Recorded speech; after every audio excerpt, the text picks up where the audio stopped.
Hello, my name is Fatima Ramirez, and this is my FEAP assignment. So what was my FEAP deliverable idea?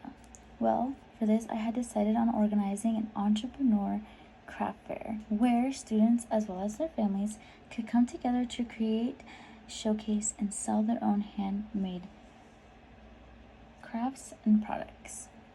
This event would also allow the students more of a hands-on experience when it comes to entrepreneurship, financial literacy, and marketing, while still making it fun and engaging for the kids, especially since this topic isn't really one that kids are really interested in or may find boring.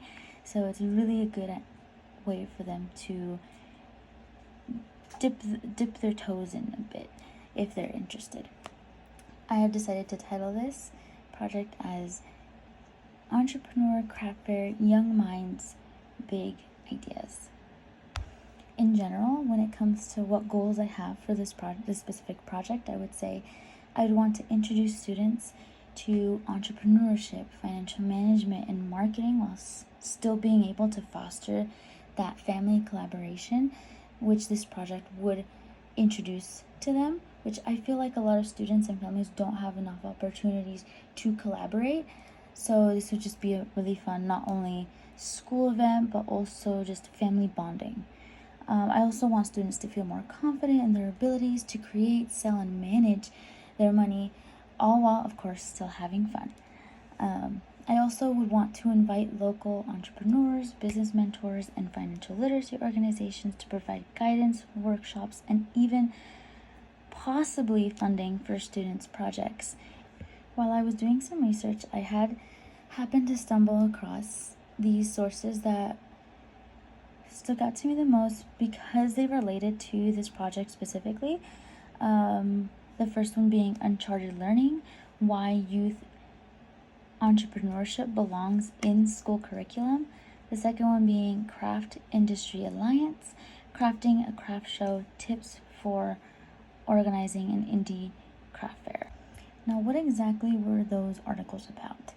Well, in our first article, Why Youth Entrepreneurship Belongs in School Curriculum, it discusses the benefits of introducing entrepreneurship to children, including fostering creativity, social skills, teamwork, and accountability.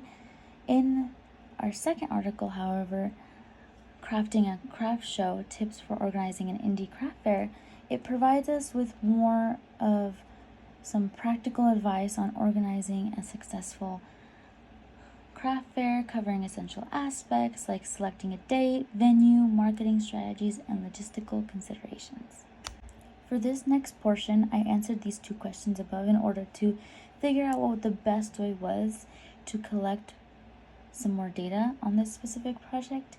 The first being, as a part of your plan, how will you determine if there is a need or interest for your deliverable? What software, update, or tool will you use to access the need and interest in your deliverable and analyze the data?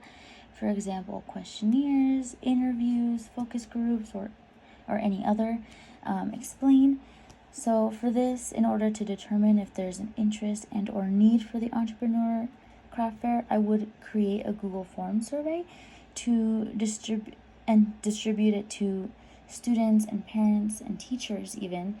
I would also be able to gather that data through the survey on interest and preferred event logistics and venues, and what would keep these families from coming and how we can prevent that so that they can attend this event. For our second question, who will your recipients be? How will you ensure your tool is accessible to all potential recipients? Explain. So for this, the survey will be sent to elementary and middle school students, their parents, and their teachers via email and school communication systems. But in order to make this a bit more accessible to everybody, the survey will be in both English and Spanish for families who are not English speakers. There will also be paper copies or physical copies of this survey for people who don't really have access to the internet, and questions will be phrased in a plain and uncomplicated language just to make it a bit more easier to understand. We don't want to confuse parents. We want them to understand and participate. In this slide, I drafted some questions, open-ended and closed-ended, to help me answer any questions I have with need or interest. Some of these being, would you and your child be interested in attending an entrepreneur craft fair where students craft and sell their own handmade crafts? Yes or no? Does your child enjoy hands-on learning activities such as crafting, selling, and business-related projects? Yes or no? What time would work best for your family to attend the event? Weekday evening, weekend, other, please specify. And what types of crafting or business-related activities would most interest your child? For this part, I was able to come up with 2 goals for the specific project.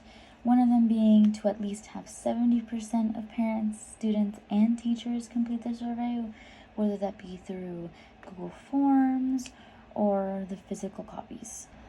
So once these responses are all collected, I will be able to analyze the data to identify specific trends. For example, families who would like to go, certain event timings that we can have, the venue, etc. Overall, our Entrepreneur Craft Fair, Young Minds, Big Ideas would fuel creativity and integrate practical, realistic business skills for our students. Not only that, but it would also provide experiential learning in conducting and organizing a mini business, but also builds confidence, teamwork, and numeracy and money within a lively, fun atmosphere. With that being said, our craft fair would also closely follow our school's mission for an innovative, experiential learning and civic engagement, and with the help of our community and community contributions and possible sponsors, I believe that this is a cost-effective and achievable project that can be an annual event. And with any project, there's always steps to make sure the planning goes smoothly and that this project is able to be fully executed to its finest. This one being, of course, step 1, outlining a detailed timeline and checklist to stay organized from planning a post-event feedback. Step 2, create a survey to understand family interest and availability, offering both online and paper versions. To make this more inclusive, the survey will be available in both English and Spanish. Step 3, go over responses to identify patterns and possible conflicts, then adjust plans to match family needs. Survey feedback will guide flexible timing and activities to support a range of schedules and needs. Step 4, reserve a large, comfortable space like the cafeteria or gym that can host all families. Accessibility will be confirmed, including ramps, wide entrances, and clean signage are priorities. Step 5, connect with local businesses and groups for donations and sponsorships to help with event costs.